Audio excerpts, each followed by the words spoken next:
সংঘাত বন্ধে চুক্তি করবে ইরান ও ইসরায়েল, আশা ট্রাম্পের। আসল কাহিনী হল, ট্রাম্প কখনো চায় না যুদ্ধ লং টাইম হোক। তার উদ্দেশ্য ইরানকে জোর করে পারমাণবিক চুক্তিতে আবদ্ধ করা।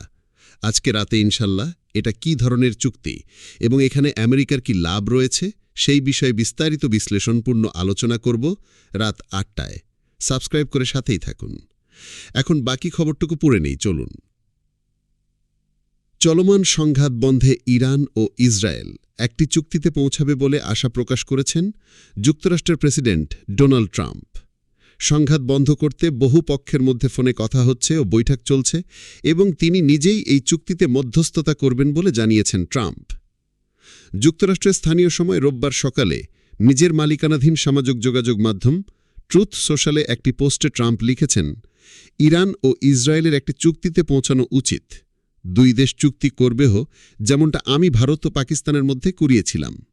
ট্রাম্প উল্লেখ করেন, মার্কিন প্রেসিডেন্ট হিসেবে তার প্রথম মেয়াদে চরম উত্তেজনায় থাকা সার্বিয়া, কসোভো ও মিশর, ইথিওপিয়ার মধ্যে পরিস্থিতি নিয়ন্ত্রণে আনতে ভূমিকা রেখেছিলেন তিনি। ট্রাম্প বলেন, তেমনিভাবে ইসরায়েল ও ইরানের মধ্যেও আমরা খুব শীঘ্রই শান্তি প্রতিষ্ঠা করব। এখন বহু ফোনালাপ ও বৈঠক চলছে। শেষে ট্রাম্প লেখেন, আমি অনেক কিছু করি কিন্তু কখনো কিছুর জন্য কৃতিত্ব পাই না। তবে ঠিক আছে, জনগণ তা বোঝে। Make the middle east great again. এদিকে রোববার এবিসি নিউজে দেওয়া এক সাক্ষাৎকারেও ট্রাম্প ইসরায়েল ইরান সংঘাত বন্ধের সম্ভাবনার কথা বলেছেন। রাশিয়ার প্রেসিডেন্ট ভ্লাদিমির পুতিন এই সংঘাত বন্ধের মধ্যস্থতায় ভূমিকা রাখলে তা সমর্থন করবেন বলেও জানিয়েছেন ট্রাম্প। ট্রাম্প জানান, গত শনিবার পুতিনের সঙ্গে ফোনালাপে তার এই বিষয়ে কথা হয়েছে। ইরানে ইসরায়েলের সর্বশেষ হামলা নিয়ে ট্রাম্প বলেন, আমি মনে করি এসব হামলা অত্যন্ত ধ্বংসাত্মক ছিল, খুবই ধ্বংসাত্মক। ওরাও কিছুটা আক্রান্ত হয়েছে, কিন্তু প্রাথমিকভাবে ইরানের উপর আঘাতটা ছিল খুবই ধ্বংসাত্মক। ইরানকে টেবিলে আনতে কোনো সময়সীমা আছে কিনা এই প্রশ্নের উত্তরে তিনি বলেন, না, কোনো সময়সীমা নেই। তবে তারা কথা বলছে, তারা একটি চুক্তি করতে চায়, তারা কথা বলছে ও কথা বলে অব্যাহত রাখছে।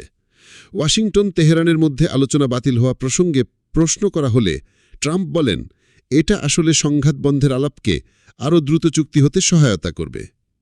সংঘাতে মধ্যস্থতাকারী হিসেবে পুতিনের ভূমিকা প্রসঙ্গে ট্রাম্প বলেন, হ্যাঁ, আমি এতে আগ্রহী। তিনিও প্রস্তুত। তিনি আমাকে এই বিষয়ে ফোন করেছিলেন। আমরা এটি নিয়ে দীর্ঘ সময় কথা বলেছি। আমি বিশ্বাস করি এ বিষয়টি সমাধান হবে।